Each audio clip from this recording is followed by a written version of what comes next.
Hello, everyone. So, we were studying matter in our surroundings. Let's get started with the part 2.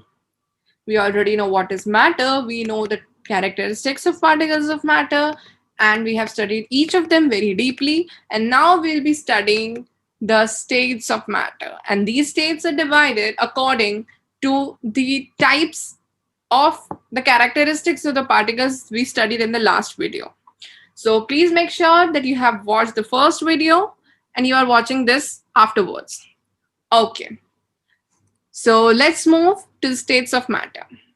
There are mainly three states of matter, as you can see on the video, that is solid, liquid, and gas. Okay, but there are two more states of matter we'll be studying in the future, but we need to have a very strong foundation on these three.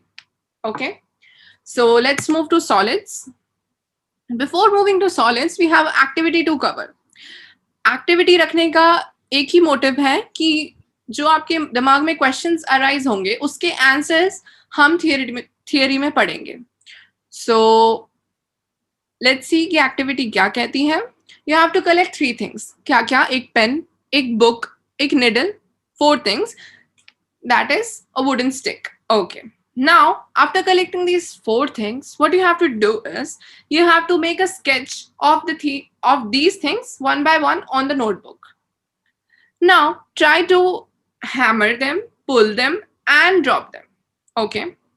Now, after doing these three things, what is the outcome? Did their shape change or the volume change? Or they have a distinct boundary, like when we keep a pen and a book together, do they mix with each other? No. Yeah. So these are some activities you can try. You can have these four things. These are easily available and you can try the same activity out, and it is given in your NCERT textbook. Okay. Are these capable of diffusing into each other? Diffusion is what I said, that when they are kept together, do they mix or do they don't? Okay. Now, let's move to what actually solids are. The solid state. All these have a fixed shape, that is a definite shape, distinct boundaries, and a fixed volume, that is negligible compressibility. Now, what are these three things? Now, saying definite shape means consider you have a box. Okay, this is a side view of the box. When I am trying to drop it from some height, consider this height. Okay, now I'm trying to drop this box from here to the ground. This is the ground level. Okay. Now, after dropping it, when it reaches the ground, हमें क्या देखने को मिल रहा है कि जो shape था पहले वही शेप अभी भी है. हम जब अगर हम साइड व्यू देखना चाहते हैं तो साइड व्यू हम देखते हैं तो हमें पता चलता है कि ये जो शेप था यहाँ गिरने के बाद भी इसका शेप एग्जैक्टली सेम है. So इससे हमें क्या पता चलता है? That it has a definite shape. Now, moving to distinct boundaries. What does that mean? Distinct boundaries means when you are keeping two things, like consider what we have studied earlier. Like you were making lemonade, okay? Now, for making a lemonade, what all things you need? आपको चाहिए एक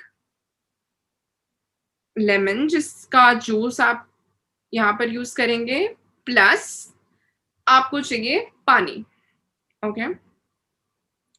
सो when you are trying to mix them, आपको अलग से बैठ करके इसको stir करने की जरूरत नहीं पड़ेगी. If you will just drop that juice into the water, वो अपने आप मिक्स हो जाता है. तो इसका मतलब है कि that water is not having distinct boundaries. Yes, and it easily mixes with another water, that is same state. Both are having same states, liquid and liquid. Yes, but you cannot mix two solids. Yes, you are not able to mix two solids. What is the example? Try to keep a pencil. Okay, you are keeping a pencil and you are keeping a box. When you are keeping it together, आप कितना भी इनको पास लाके रखेंगे, ये लोग एक दूसरे से मिल नहीं जाएंगे. मिलने से मेरा मतलब ये है कि आप दूर से आइडेंटिफाई कर सकते हैं कि यस यहाँ पर एक पेंसिल रखी है, यस यहाँ पर एक बॉक्स रखा है. आपको ऐसा नहीं दिखेगा कि पेंसिल और बॉक्स मिले हुए हैं and you are calling it something else, कोई तीसरी चीज. फॉर एग्जाम्पल लेमन और वाटर को जब आपने मिलाया, then you are getting lemonade. Okay, you are calling it the third thing, that is lemonade. Yes, but यहाँ पर ऐसा कुछ भी नहीं हो रहा है. Okay, so in solids they have a definite shape as well as a distinct boundaries. Now, fixed volume, the third point, fixed volume or negligible compressibility. Okay, तो फिक्स्ड वॉल्यूम और नेग्लिजिबल कंप्रेसिबिलिटी, इसका क्या मतलब होता है? Fixed volume का मतलब है कि आपने जब इसको ड्रॉप किया तभी भी इसका जो शेप है वो तो नहीं बदला, और ये जितनी जगह ले रहा था वो भी नहीं बदला. ऐसा नहीं हुआ कि वो साइज में छोटा हो गया, ऐसा नहीं हुआ कि वो साइज में बड़ा हो गया. मैंने बहुत सारी एयर को यहाँ पर पास कराया, फिर भी ये एज इट इज है. ये एयर को लेने की वजह से बलून के जैसे फुल नहीं गया. यस, तो उसे हम बोलेंगे कि it has a fixed volume. हमें इसको हैमर करें, हम इसको ड्रॉप करें, तो भी इसमें कोई चेंज नहीं आएगा. No change in volume, no change in boundaries and no change in shape. Okay, next point, solids have a tendency to maintain their shape. Yes, they have a tendency to maintain their shape when subjected to outside force. Now, dropping the block of wood is same as applying an external force or an outside force.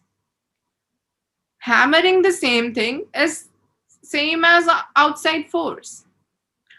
Pulling, stretching, anything you are applying on it is an outside force. Yes, and when you are applying an outside force, they have a tendency to maintain. Remember, they have a tendency to maintain their shape, and if you are applying excessive of that external force, then they might break. They might break. Okay, they might break, but there is no change in the shape. Yes, so they are trying to maintain their shape. वो अपने shape को बहुत अच्छे से एक ही जगह पर रखने की कोशिश करते हैं, पर वो नहीं रख पाते, तब वो अपने शेप को चेंज होने की बजाय वो ब्रेक हो जाते हैं. Yes, and so we can say that they are rigid. Okay, तो जब भी कोई सॉलिड की बात करेगा तो आपको क्या क्या चीजें कहनी है? एक, they have a definite shape. दूसरा, they have distinct boundaries, and तीसरा, they have fixed volume, or you can say negligible compressibility. negligible यानी कि बहुत ही कम, इतनी कम कि हम नहीं बोलेंगे कि it is compressed. Yes, we are trying to compress, but नहीं होगा वो compress, rather वो टूट जाएगा. Yes, और फोर्थ चीज जो हम बोल सकते हैं after studying these three things, that it is rigid. Okay, all solids are rigid. Now, moving to the next state. Okay, before moving to the next state, we have some questions. We have some questions जो आपकी NCERT की book पर भी दिए हुए हैं, and with the answers भी उसी में दिए हैं. But ये questions ऐसे हैं कि कुछ चीजें हैं जो आप समझ नहीं पाएंगे कि वो किस स्टेट में है, like solid, liquid या gas. तो क्योंकि अभी हमने सॉलिड ही पढ़ा है, तो we will consider some examples, some questions, जैसे कि rubber band. Now, rubber band में क्या है जो हमें डाउट हो? तो रबर बैंड को जब हम स्ट्रेच करते हैं तो उसका शेप बदल जाता है. The question is, what about a rubber band, can it change its shape on stretching? जब हम एक रबर बैंड को स्ट्रेच करते हैं तो उसका शेप बदल जाता है. पहले हम उसको ओवल के शेप में भी रख सकते हैं, हम चाहे तो उसको सर्कल के शेप में भी रख सकते हैं, हम उसको कोई अननोन शेप भी दे सकते हैं. ये सब कुछ पॉसिबल है स्ट्रेचिंग से. तो क्या ये सॉलिड है? So the answer should be yes. अगर आपको ये पिछली स्लाइड अच्छे से समझ आ गई है तो आप बोलोगे yes, and with a proper reason. Proper reason क्या है यहाँ पर? रीजन है कि force. Just now I mentioned that on applying more force, like you are applying an outside force, आप आउटसाइड फोर्स अप्लाई कर रहे हैं, बट एक लेवल से ज्यादा अप्लाई करने से वो टूट सकता है. यस, सो सेम हियर, यहाँ पर हम एक लेवल से ज्यादा उसको अप्लाई करेंगे तो रबर बैंड टूट जाएगा, और थोड़ा बहुत जो हम अप्लाई करते हैं that is an external force, उसके अंदर से कुछ चेंज नहीं हो रहा है, हम बाहर से चेंज करने की कोशिश कर रहे हैं. तो अगर हम वो स्ट्रेचिंग को जैसे ही छोड़ देंगे वो वापस से अपने सेम शेप को रिगेन कर लेगा. सो सेम शेप रिगेन करने की कोशिश कर रहा है, और आफ्टर एक सर्टेन फोर्स वो कोशिश कर रहा है, मतलब कि आप उस फोर्स को बढ़ाते जाओ बढ़ाते जाओ बढ़ाते जाओ, कुछ अमाउंट तक तो वो कर ही सकता है. तो वो जो एबिलिटी है कि वो कर ही सकता है, वो कर ही लेगा, हमें पता है कि इतना फोर्स हम अप्लाई करेंगे तो वो अपने आप को वापस से रिगेन कर लेगा आफ्टर लीविंग दैट फोर्स. तो उस जो कैपेसिटी है उसके अंदर, उसी की वजह से हम इसको सॉलिड बोलेंगे. Yes, I hope I'm clear to you? Now, moving to the next question, which is again a doubt. What about sugar and salt? When kept in different jars, these take the shape of the jar. Are they solid? So the question is, आपके पास sugar है या salt है, what ever is available, जब हम उसे अलग अलग jars में रखते हैं, for example I am keeping it in a this type of jar. Okay, this is a jar. Okay, now this is also a jar. These two have different shapes, yes, but when I am keeping sugar in it, suppose इतना sugar है, okay, तो यहाँ पर जो sugar जगह ले रहा है और यहाँ पर जो शुगर जगह ले रहा है,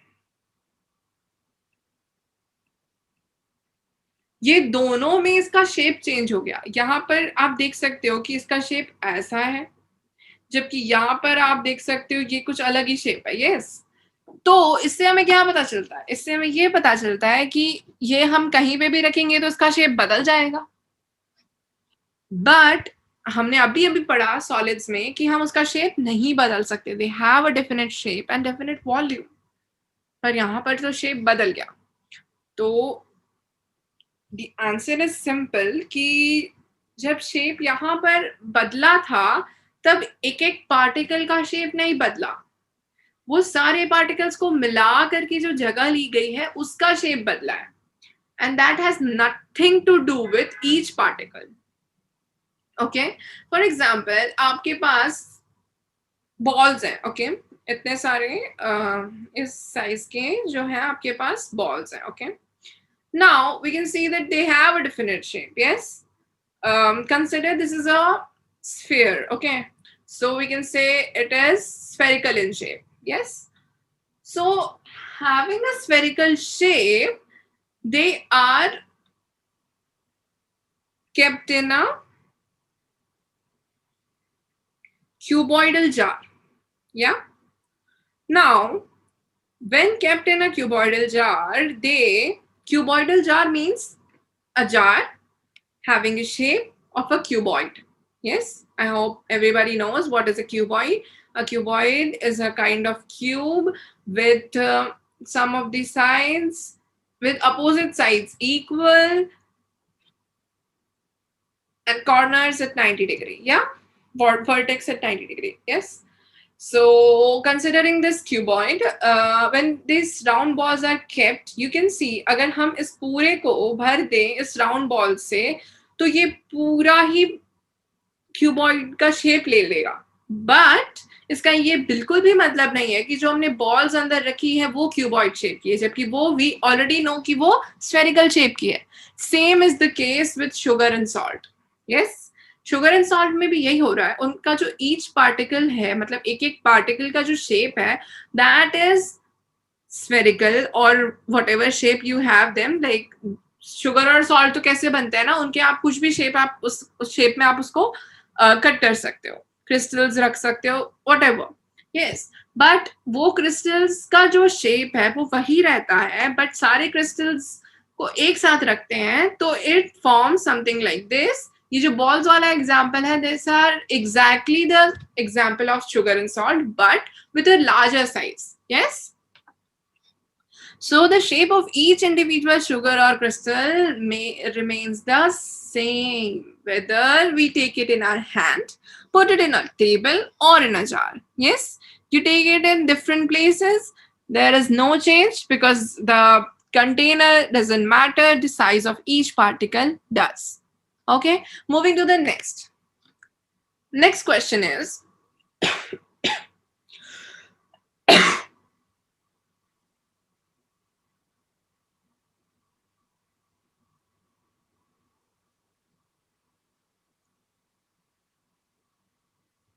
moving to the next question. What about a sponge? It is a solid, yet we are able to compress it. Why?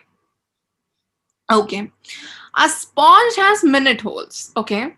Sponge has minute holes. ये कहना चाहते हैं कि जो sponge होता है उसके अंदर minute holes यानी कि बहुत ही छोटे holes होते हैं.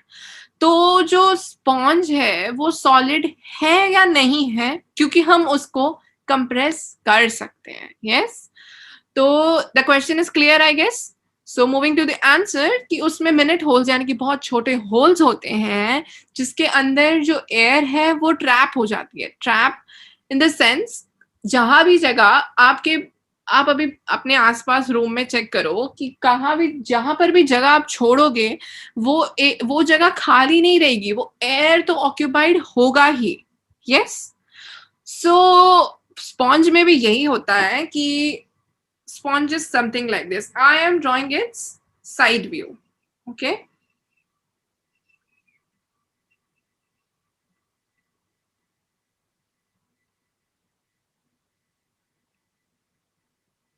Yes.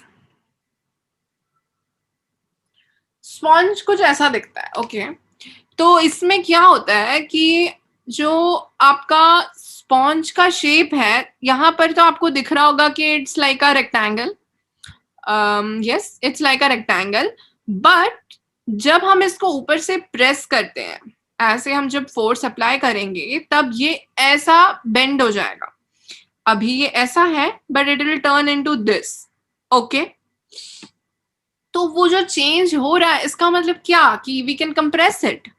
सॉलिड्स तो कंप्रेस नहीं होते, तो ये क्यों कंप्रेस हो रहा है, और अगर ये हो रहा है तो ये सॉलिड क्यों है. तो जब the question is clear, the answer says कि मिनट होल्स हैं, छोटे छोटे होल्स हैं जहां पर एयर ट्रैप्ड रहती है, और जब हम ऊपर से उसको प्रेस करते हैं, जब हम उसके ऊपर फोर्स लगाते हैं, तब हमें क्या मिलता है, वो एयर निकल जाती है और वो जगह गायब हो जाती है. मतलब अभी ये जगह है बट हम कंप्रेस क्यों कर पा रहे हैं, क्योंकि ये जगह भर सकती है, तो हम इसको ऐसे दबा देते हैं. यस. तो we can press it like. Okay. तो वो जो हम प्रेस कर पा रहे हैं, that is because of the space in between. There is no change in the shape, there is no compression happening. क्योंकि कंप्रेस होने का मतलब होता है कि it will change its shape. Yes. as we have studied कि compress होना is same as not having a fixed volume. The volume of the sponge is the same. Yeah, the volume of the sponge is the same, but the air, the space occupied by the air is changing. So sometimes when we are not applying the force, वो जगह air से भर जाती है, और जब हम force apply कर देते हैं तो वो एयर की जगह पर स्पॉन्ज ही ले लेता है. Yes. So I hope I am clear. This 3 questions are clear. Moving to the next step with an activity. अच्छा, कलेक्ट. हमें बोला गया है कुछ चीजें कलेक्ट करने के लिए. Water, cooking oil, milk, juice and a cold drink. Okay. Containers of different shape. Okay, आपने अलग अलग शेप के कंटेनर्स लिए, 50 ml मार्क किया, और मेजरिंग सिलेंडर को लैबोरेटरी से आपने लिया. ओके. मेजरिंग सिलेंडर यानी कि उसमें मार्क रहता है already, so it is easy for you to measure. Yes. Now what happen if this liquid are spilt on the floor. ये जो आपने सभी चीजें ली, आपने नोट किया होगा कि ये सभी चीजें जो हैं लिक्विड है. तो जब ये लिक्विड को आप फ्लोर पे गिरा देते हो तो क्या होता है. तो 50 ml कोई भी एक लिक्विड का आप उठाओ और दूसरे में ट्रांसफर करो. फिर क्या होता है, यानी कि दो क्वेश्चंस इसने पूछे अब तक, क्या कि एक तो आप सारे लिक्विड्स को अगर हम एक एक करके फ्लोर पे गिराते जाएं तो क्या होगा, shape and definite boundaries and volume. These three things you have to check. Okay. So after checking these three things, आपको क्या पता चला? Yes. And does the volume remain the same? After doing the second thing, now moving to the third. I am just leaving these questions open-ended. अभी मैं इसके answers नहीं दे रही हूँ. You have to perform these activities. And वैसे भी next slide में हम जब liquids के बारे में पढ़ेंगे अच्छे से, तो हमें पता चल जाएगा. Okay? So does the shape of the liquid remain the same? Liquid का shape same रहता है. ये सब करने के बाद, फ्लोर पे गिराने के बाद एंड एक दूसरे में ट्रांसफर करने के बाद, when you pour the liquid from one container into another, does it flow easily? जब हम एक कंटेनर से दूसरे कंटेनर में एक लिक्विड को ही डालते हैं तो क्या फ्लो जो हो रहा था वो इजी हो रहा है आपको, या आपको लग रहा है कि उसको कुछ रोक रहा है जैसे कि सॉलिड्स में? तो let's move to the answer. Okay, it is the liquid state. Liquids have a fixed volume but no fixed shape. Okay, what we studied in the last state was that it has a fixed volume and has a fixed shape. We did an activity जिसमें कि हमने एक paper के अंदर draw किया and देखा कि after applying force भी उसका ड्राइंग से exactly it is matching. Yes, but यहाँ पर ऐसा नहीं हो पा रहा है. तो लिक्विड में एक डिफरेंस क्या मिला हमें कि वॉल्यूम तो सेम है पर शेप जो है वो चेंज हो रहा है. Liquids can be compressed. Yes, liquids को हम कंप्रेस कर सकते हैं जबकि हम सॉलिड्स को कंप्रेस नहीं कर सकते थे. Large pressure is required to compress them than the gas. Okay, ये कह रहा है कि आपको लिक्विड को कंप्रेस करने को मिल रहा है, दैट इज राइट, पर प्रॉब्लम ये है कि जो गैस है अभी हमने पढ़ा नहीं है, बट जब हम आगे पढ़ेंगे तो पता चलेगा कि गैस को हम इससे भी इजीली कर सकते हैं कंप्रेस. तो अगर हम कंप्रेसिबिलिटी के हिसाब से एक ग्रेटर देन फॉर्म में यानी कि असेंडिंग फॉर्म में लिस्ट बनाए तो क्या होगा? असेंडिंग फर्स्टली जो है आपका solids जिसमें कि there is no compressibility, okay, or else you can say negligible compressibility. And the next one is the liquid where you can compress it but with a larger amount of pressure. Yes, and comes the gas. Yes, okay, solid, liquid and gas. This is the first difference we have this is the second difference we have come across. First was the shape. Okay, now we'll see what is the shape of gas, like is it fixed or not. Moving to the third point, liquids have lesser densities than solids. Liquids have a lesser density. What is that? When you are trying to put your hand inside a liquid, consider water. आपके पास water है, okay, और आपने उसके अंदर हाथ डालने की कोशिश की. You are trying to put your hand in between और यहाँ से आप इसको आप चाहते हो कि आप पानी को कट कर दो और बीच में आपका हाथ जाए. तो obviously you can not cut तो आप नहीं कर सकते, पर आप अपने हाथ को एकदम बॉटम ऑफ द सरफेस लेके जा सकते हो. यस, हम लेके जा सकते हैं, पर सॉलिड्स में है जो है आप हाथ बिल्कुल नहीं लेके जा सकते because they have highest density. Solid liquid gas में सबसे ज्यादा डेंसिटी सॉलिड्स की होती है एंड आप जब अगर सेम चीज सॉलिड्स के साथ करने जाओगे तो then it is not possible. आप बिल्कुल भी उसके अंदर पेनिट्रेट नहीं कर सकते. तो we can conclude that density के हिसाब से हाईएस्ट डेंसिटी जो है वो गैस की होती है then comes sorry highest density जो है वो होती है सॉलिड्स की, then comes the liquid and then comes the gas. Yes, okay. Intermolecular forces of attraction is weaker than solids. It is saying कि जो intermolecular force of attraction है वो solids में weaker है. So what you can do is ये point को पिछले point से relate करो, then आपको अच्छे से समझ आएगा क्या कि जो डेंसिटी है वो सॉलिड्स की सबसे ज्यादा है. इसका मतलब कि उसके अंदर जो पार्टिकल्स एक दूसरे को अट्रैक्ट करके रखे हुए हैं वो बहुत ही ज्यादा है. यस, तो इसी वजह से हम सॉलिड्स के अंदर हाथ नहीं डाल पा रहे. पर लिक्विड्स के केस में ऐसा नहीं है. We can put our hand and at least जहां तक वो लिक्विड है वो बॉटम ऑफ द कंटेनर तक हम अपना हाथ लेके जा सकते हैं. तो इसका मतलब ये हुआ कि फोर्स ऑफ अट्रैक्शन जो है वो सॉलिड्स के अंदर सबसे ज्यादा है, then comes liquid and then comes gas. Yes, so what we learned right now is the compressibility thing is like this: solid, then comes liquid, and then comes gas. Least compressible is the solid, and highest density is also of solid, least density is of gas, and intermolecular force of attraction is weaker than solids. That means highest intermolecular attraction किसमें है? वो है solids में, and then liquid and then gas. Okay.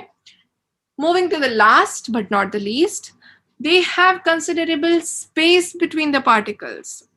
Considerable space यानी कि इतनी space कि आप उसके अंदर हाथ डाल सकते हो, उसके अंदर आप दूसरे पार्टिकल को मिक्स कर सकते हो, आपका डिफ्यूजन इजी कर सकते हो.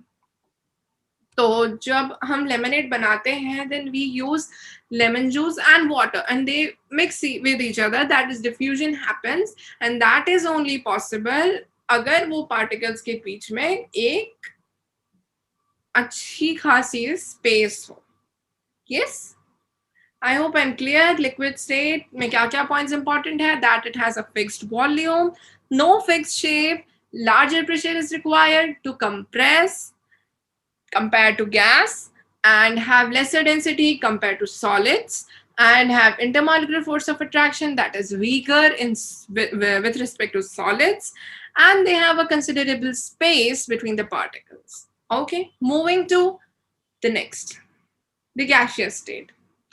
We have not kept any activity in between the liquid state and gaseous state because we have studied almost half of the things that we are going to cover in gaseous state already in the liquid state. Yes, so what all things are there in gaseous state? Low density. उसके अंदर बहुत low density होती है, यानी कि आप उसके अंदर हाथ लेके जा सकते हो. You can move your hand without feeling any pressure.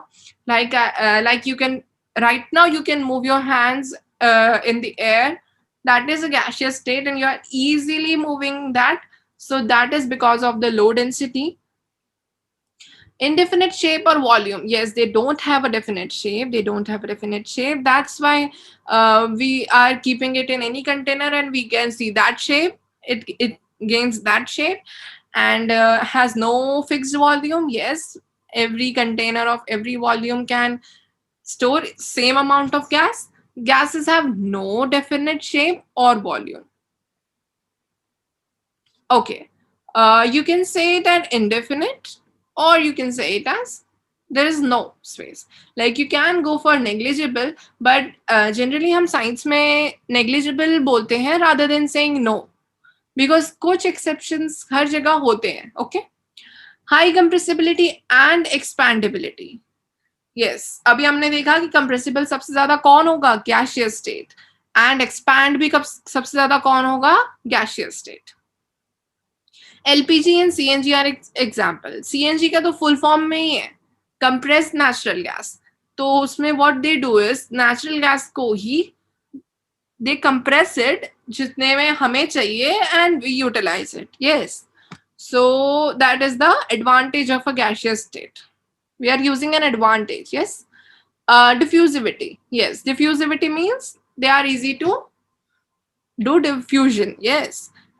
When you combine two things, like right now you are taking, inhaling oxygen and exhaling carbon dioxide.